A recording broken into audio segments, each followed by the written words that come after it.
Hello money talkers, welcome to my channel money talks with पायल।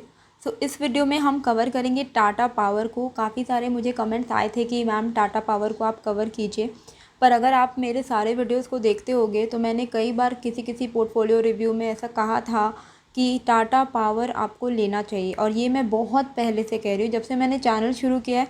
बहुत time तो नहीं हुआ है, आई थिंक 1.5 महीने हुए होंगे मुझे चैनल शुरू किए हुए, पर भगवान की दया से आप सबके सपोर्ट से अच्छा मेरा चैनल चल रहा है, तो थैंक यू सो मच उसके लिए। और दूसरी बात कि उस वक्त मैंने 1-1.5 महीने पहले जब मैंने चैनल शुरू किया था तब मैंने कुछ पोर्टफोलियो रिव्यू किए थे। उस वक्त मैंने कहा था कि आप टाटा पावर को ज़रूर लेना, ठीक है। अब अचानक से इसमें काफ़ी ज़्यादा हाइप आ गया है, तो लोग मुझे बोलते हैं कि आप इसको एनालाइज कीजिए, जिसके लिए ये वीडियो है। तो प्लीज़ इसको एंड तक देखिएगा, ठीक है।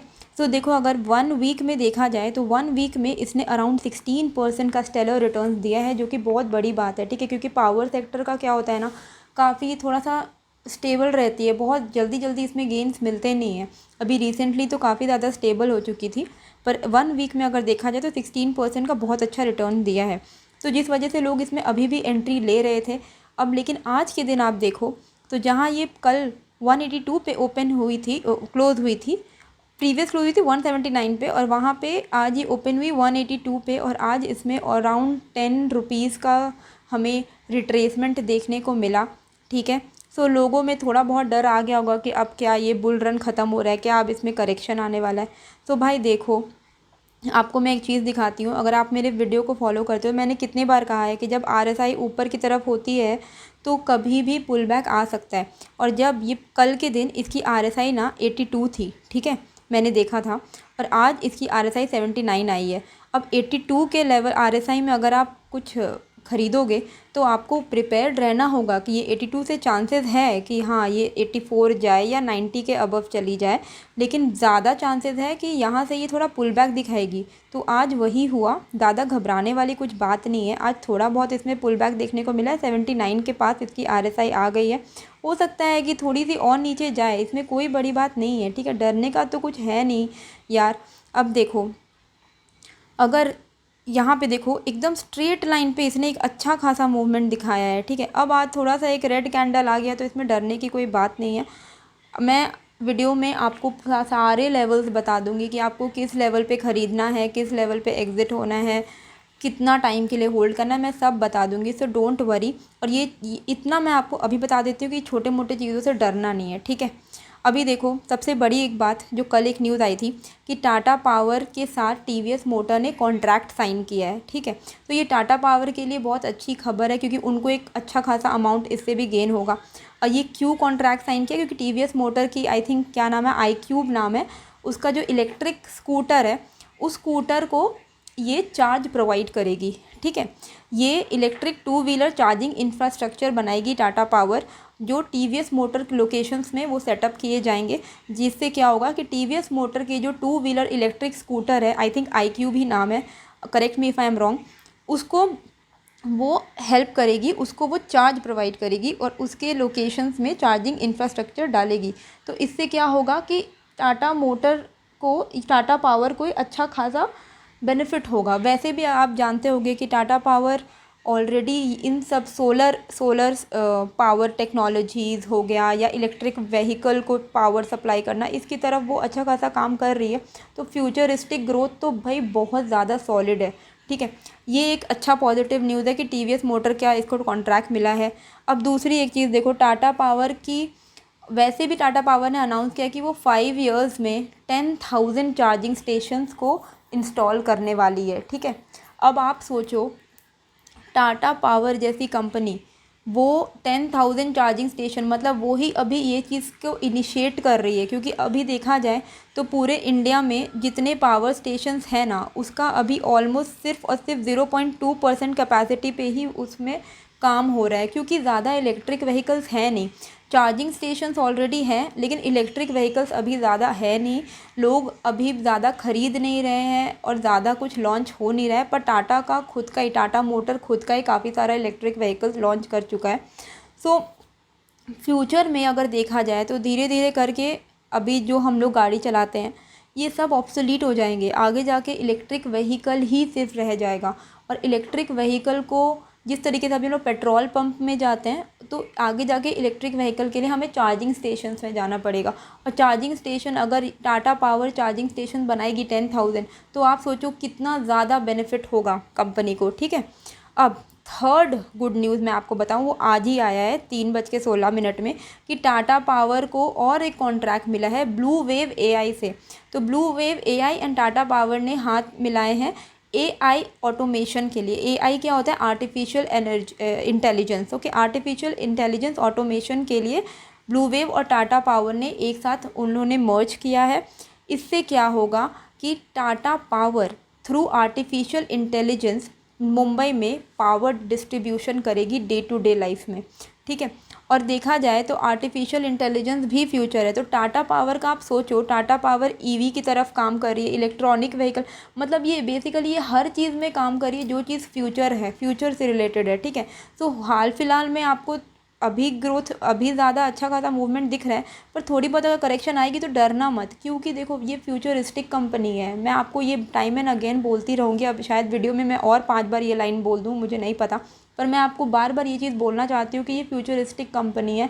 इससे अगर आप होल्ड कर रहे हो तो होल्ड करके रखो, छोटे मोटे गेन के लिए बेचना मत। फिर भी मैं पोजिशनल ट्रेडिंग के लिए भी आपको इसमें सारे लेवल्स बता दूंगी। ठीक है, और एक बहुत बड़ी न्यूज़ है कि अक्टूबर 28, ये डेट बहुत इंपॉर्टेंट है। इस दिन 28 अक्टूबर को Q2 रिज़ल्ट है टाटा पावर का। ठीक है, अब Q2 रिज़ल्ट या कोई भी क्वार्टरली रिज़ल्ट कभी भी आती है या कोई भी एनुअल रिज़ल्ट आती है, तो उस दिन ना उस कंपनी के प्राइस पे एक अच्छा खासा मूवमेंट देखने को मिलता है। तो 28 अक्टूबर के दिन आप थोड़ा ध्यान रखना प्राइस किस तरफ जाती है, उस हिसाब से आप इसमें ट्रेड कर सकते हो या उसमें ख़रीदारी या एग्ज़िट कर सकते हो अपने मन से। ठीक है, अगर देखा जाए तो देखो 1 ईयर का मैं कंसिडर करना नहीं चाहती हूँ, क्योंकि देखो 1 ईयर पैंडमिक की वजह से अगर आप किसी भी स्टॉक का 1 ईयर का ग्राफ उठा लो, सारे ही इतने अच्छे अच्छे रिटर्न दे रहे हैं कि आप उसके थ्रू आप नहीं देख सकते कि क्या हुआ है, क्योंकि पैंडमिक में काफ़ी बड़ा एक क्रैश आ गया था। उसके बाद से ऑलमोस्ट सारे सेक्टर ने अच्छा खासा रिकवर कर लिया। तो 1 ईयर के आप रिटर्न्स को छोड़ दो, पर आप 5 ईयर्स में देखो 117% रिटर्न, 3 ईयर्स में इसने 140% रिटर्न दिए, 3 मंथ्स में इसने 35% दिए, 1 मंथ में 22% दिए, आज के दिन 3.15% का गेन दिया था, बाद में थोड़ा सा इसमें गिरावट देखने को मिल गई। ठीक है, सो देखा जाए तो ये लॉन्ग टर्म के लिए आपको अच्छे बेनिफिट रीप करके देती ही है। ठीक है, सो इसमें आपको टेंशन लेने वाली बात नहीं है कि आपका पैसा इसमें डूब जाएगा। ठीक है, अगर लॉन्ग टर्म 1 ईयर की बात किया जाए तो आप RSI देखो 84 पे चल रहा है। ठीक है, तो मैं अभी भी बोलूँगी कि ये सही मौका नहीं है ख़रीदने का। इसमें लॉन्ग टर्म होल्डर्स के लिए मैं ये बात कर रही हूँ कि लॉन्ग टर्म जो होल्डर्स है वो चाहे तो थोड़ा सा वेट कर सकते हैं, क्योंकि उनको एक अच्छा मौका मिलेगा ख़रीदने का। ठीक है, कोई भी स्टॉक देखो, आप ग्राफ से ही देख लो, मतलब जनरली ये एक लेवल पे चल रही थी, कंसोलिडेशन टाइप का लेवल चल रहा था। अचानक से आप देखो इसमें रिसेंटली लास्ट 1 वीक या 1 मंथ में इसमें इतना बड़ा एक सडन रेट आ गया है रैली। तो ऐसा नहीं होता है कि कोई भी स्टॉक ऐसे ही चलती रहेगी। ठीक है, अगर RSI 84 पे है, ये मैक्सिमम टू मैक्सिमम कहाँ जा सकती है? 99 तक जा सकती है। ठीक है, उसके बाद तो भाई इसमें आना ही है रिट्रेसमेंट, तो आपको एक अच्छा मौका मिलेगा ख़रीदने का, डोंट वरी। पर हाँ, कई लोग होते हैं क्योंकि उनको लॉन्ग टर्म के लिए ख़रीदना है। तो देखो 2 तरीके के लोग होते हैं लॉन्ग टर्म इन्वेस्टर्स, आप उनमें से कोई भी एक तरीके के बन सकते हो। एक है कि आप अभी एक ख़रीद लो, अभी इसमें कुछ ख़रीद लो, इस लेवल पे ख़रीद लो, क्योंकि आपको लॉन्ग टर्म के लिए ख़रीदना है, तो कोई टेंशन की बात नहीं है। और किसी किसी का ऐसा थॉट होता है कि वो डिप आने पे बहुत अग्रेसिवली बाइंग करते हैं, और मैं उन लोगों में से हूँ कि मैं डिप का वेट करती हूँ, जैसे ही मुझे डिप मिलता है मैं अग्रेसिव बाइंग करती हूँ। ठीक है, रादर दैन कि मैं अभी इस लेवल पे ख़रीदूँ 175 के लेवल पे मैं अभी ख़रीदूँ, फिर कल को ये वापस से 155 की तरफ आए तब मैं ख़रीदूँ, उससे बेटर है कि मैं वेट कर जाऊँ 155 पे आने का, क्योंकि मुझे ऐसा लगता है कि आएगी 155 पे। RSI अगर समझ लो आपका RSI जो है वो अगर 60 के पास आ जाता है तो आप इसमें फ्रेश बाइंग कर लेना। ठीक है, अब आपको अच्छा मौका मिलेगा, ऐसा नहीं है कि ये एकदम स्ट्रेट लाइन पे बढ़ने वाली है, तो आपको एक अच्छा मौका मिलेगा। उसके लेवल्स मैं आपको बता दूंगी, आप चाहो तो वैसा कर सकते हो। अदरवाइज़ आप इसमें SIP भी कर सकते हो, जब जब आपको 5, 10, 12 रुपये की गिरावट मिले आप अपने हिसाब से उसमें बाय ऑन डिप्स कर सकते हो। ठीक है, अगर हम शॉर्ट टर्म पोजिशनल ट्रेडर्स की बात करें तो देखो RSI 48 पे है, एक अच्छा लेवल आपको है ख़रीदने का। ये आप चाहो तो अभी भी इसे ख़रीद सकते हो। ये मैं पोजिशनल ट्रेडर्स के लिए बोल रही हूँ, क्योंकि शॉर्ट टर्म में ये बुलिश रहने वाला है, इसमें आपको एक थोड़ा बहुत अच्छा रिटर्न्स मिल सकता है। अब देखो यहाँ पे मैंने आपके लिए सब लिख दिया है। देखो Tata power bye if you have patience, ठीक है। अगर आपको 5 साल वेट करने का पेशेंस है तो आप इसको लॉन्ग टर्म के लिए बाय करिए। लॉन्ग टर्म 1 ईयर मत समझिएगा टाटा पावर में। टाटा पावर का लॉन्ग टर्म एटलीस्ट आपका 3 to 5 ईयर्स का होना चाहिए। 1 ईयर में 1/220 के करीब ये जा सकती है। RSI अभी ओवरबॉट है, मैंने आपको बताया था कि 84 पे RSI है। तो आपको जब भी समझ लो 134 से 155 के बीच में जब जब ये आएगा आप इसमें अग्रेसिव बाइंग कर सकते हो, ठीक है। मुझे ऐसा बहुत स्ट्रांगली फील होता है कि ये 155 के करीब तो ज़रूर आएगी और आपको एक मौका मिलेगा ख़रीदने का, तो आप ज़रूर उस वक्त ख़रीदना, ठीक है। और नहीं तो आप एक्सपेरिमेंटल बेसिस के लिए आप अभी भी थोड़े बहुत स्टॉक ख़रीद लो, उसके बाद आप आगे जाके और 155 और 135 34 के करीब पे ख़रीद के इसको एवरेज कर लेना, ओके। अब शॉर्ट टर्म के लिए जैसे मैंने बताया पोजिशनल ट्रेडर्स जो हैं वो अभी ख़रीद सकते हैं, इसमें एक अच्छा मौका है, आपको रिटर्न्स मिलेंगे। तो जो जो पोजिशनल ट्रेडर्स हैं उनका जो शॉर्ट टर्म टारगेट होगा वो होगा 195 से 202 रुपीज़ तक, ठीक है। अगर देखो कल परसों में मुझे ऐसा लगता है कि अगर ये थोड़ा सा बेरिश ट्रेंड मेंटेन कर लेती है तो इसमें आपको 165 का लेवल आराम से टच होते हुए दिख जाएगा। तो 165 अगर ये मिल जाता है, मैं ये बोल नहीं रही कि ऐसा ही होगा, अगर ये बुलिश मेंटेन रही तो 165 का लेवल शायद नहीं आए, पर एकदम इमीडिएट जो मैंने देखा कि 5 डे डेमा और 10 डे डेमा के हिसाब से मुझे ऐसा लगता है कि ये 165 के लेवल को टच करना चाहिए इसको।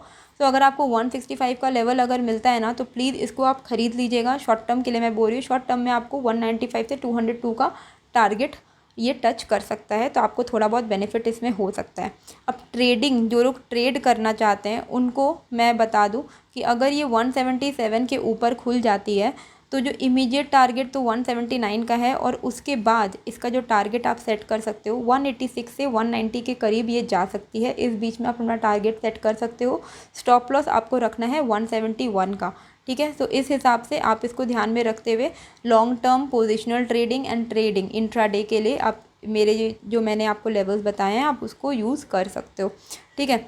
अभी देखो जो रीसेंट जो हाइप हुआ ना वो किस लिए हुआ, जो इतना ज़्यादा इसीलिए हुआ क्योंकि चाइनीज़ कंपनीज़ में क्या हो गया है कि इलेक्ट्रिसिटी बेस्ड फ्यूल और कोल ये सब की शॉर्टेज हो गई है, जिस वजह से ग्लोबली पावर सेक्टर और ऑयल सेक्टर अगर आप देखोगे ONGC और सब में ही अच्छा खासा रैली देखने को सडन मिल गया। क्योंकि इसका बेनिफिट कहीं पे कुछ शॉर्टेज हो जाता है तो बेनिफिट किसको होता है, बेनिफिट तो पावर सेक्टर को, मतलब अगर पावर का शॉर्टेज हो गया तो पावर सेक्टर को बेनिफिट होगा ही ना।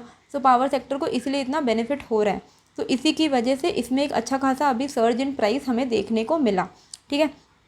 अब एक मैं बहुत इंपॉर्टेंट क्वेश्चन को आंसर करना चाहती हूँ कि किसी ने मुझसे कमेंट में किया था कि हम टाटा पावर को कैसे ले लें, उसमें इतना ज़्यादा डेट है, डेट यानी कर्ज है। तो देखो कर्ज होना ख़राब नहीं है अगर वो कर्ज कैपिटल एक्सपेंडिचर की वजह से आया है, ठीक है। तो पावर सेक्टर पावर कंपनीज़ की बहुत सारे कंपनीज़ को आप जितने भी अच्छे टॉप कंपनी उठा लो सब में ही डेट आपको दिख जाएगा, सब में ही कर्ज दिखेगा। क्यों दिखेगा, क्योंकि कैपिटल एक्सपेंडिचर रिक्वायर्ड होता है पावर सेक्टर में, ठीक है। अभी देखो पावर सेक्टर में कैपिटल एक्सपेंडिचर वो लगाएगा तब जाके वो इंफ्रास्ट्रक्चर बना पाएगा, ठीक है। तो उसमें शॉर्ट टर्म में आपको थोड़ा बहुत उसमें शायद कम रिटर्न्स मिले, लेकिन वो फ्यूचर के लिए एक्सपेंडिचर कर रहा है जिसकी वजह से उसको कर्ज लेना पड़ रहा है। तो वो फ्यूचर के लिए आपके लिए ही बेनिफिट है, ठीक है। वो आपके लिए ही, वो मतलब वो कंपनी को ग्रो करने के लिए ही कर्ज ले रहा है, वो ऐसे ही नहीं ले रहा है। तो इसीलिए ऐसा नहीं कि वो कर्ज इसलिए ले रहा है कि उसकी कंपनी मतलब एकदम डूबने के हालत में, वो ऐसा कुछ नहीं है, ठीक है। कंपनी बहुत अच्छी है, फंडामेंटली स्ट्रॉन्ग कंपनी है। और इन्वेस्टर्स जो भी लेना चाहते हैं उनको मैंने जैसे बताया टाटा पावर जैसे स्टॉक्स को आपको 3 से 5 साल के लिए लो, वरना मत लो। लॉन्ग टर्म का होराइजन आपका 3 to 5 ईयर्स का आप ज़रूर रखो, तब आपको अच्छे खासे रिटर्न्स उसमें मिलेंगे। क्योंकि क्या होता है ना कि प्रोजेक्ट पावर कहाँ सप्लाई होता है, प्रोजेक्ट्स इंफ्रास्ट्रक्चर में सप्लाई होता है, हर जगह पावर सप्लाई होता है, पर कोई चीज़ को बनाने के लिए टाइम लगता है ना। तो construction of projects and infrastructure के डेवलपमेंट में काफ़ी साल लग जाते हैं, इसीलिए इसमें आपको झटझट गेन नहीं होगा, ठीक है। और कैपेक्स प्लान जो होता है ये होता है कैपिटल एक्सपेंडिचर प्लान की वजह से क्या होता है कंपनी को डेट लेना पड़ता है, नहीं तो उसको अपने इक्विटी को डाइल्यूट करना पड़ता है। पर टाटा पावर डेट ले लेती है, वो इक्विटी को डाइल्यूट नहीं करती है, which is a good thing, ठीक है। और Tata power is capable enough to clear its debt. तो उसका आपको टेंशन लेना नहीं है, आप आराम से इसको लो। शॉर्ट टर्म में आपको थोड़ा बहुत करेक्शन अगर दिखता भी तो घबराना नहीं है। लॉन्ग टर्म के लिए ये काफ़ी ज़्यादा अच्छी है क्योंकि ये फ्यूचरिस्टिक है, ठीक है। ये इलेक्ट्रॉनिक व्हीकल्स के लिए काम करेगी, एआई आर्टिफिशियल इंटेलिजेंस ये भी फ्यूचर है, इसके लिए भी ये काम करेगी। तो और क्या चाहिए। अगर जो कंपनी फ्यूचरिस्टिक बेस्ड है, जिसका विजन ही फ्यूचर का है, वैसे कंपनीज़ को लेना ही बेस्ट होता है, ठीक है। और टाटा पावर को देखा जाए तो वो कंप्लीट पावर की जो चेन होती है ना, उस एक एक स्टेप टाटा पावर कंप्लीट करती है। जनरेशन, ट्रांसमिशन, डिस्ट्रीब्यूशन, रिन्यूएबल्स, तो वो सब करती है। तो Tata power is a complete package. अगर आप चाहते हो पावर सेक्टर में एक सस्ती शेयर है यार, इतनी महंगी भी नहीं है, आप चाहो तो इसको लो। पर हाँ, अगर आप सोच रहे हो कि आपको एक साल में बहुत मल्टी बैगर रिटर्न मिल जाएगा तो वो थोड़े से कम चांसेस है मल्टी बैगर हो जाने के। लेकिन लॉन्ग टर्म के लिए फंडामेंटली स्ट्रॉन्ग शेयर आपको ज़रूर लेने चाहिए। उनमें से एक फंडामेंटली स्ट्रॉन्ग शेयर है टाटा पावर, ठीक है। होप आपको ये वीडियो अच्छी लगी होगी। क्या सीखने को मिला मुझे कमेंट करके ज़रूर बताइएगा। और ज़्यादा से ज़्यादा मेरे वीडियो को लाइक कीजिए ताकि लोगों तक पहुंचाइए, सपोर्ट कीजिए, ठीक है। नए हो तो प्लीज़ सब्सक्राइब कर देना। मिलते हैं फिर एक नए वीडियो के साथ। Thank you.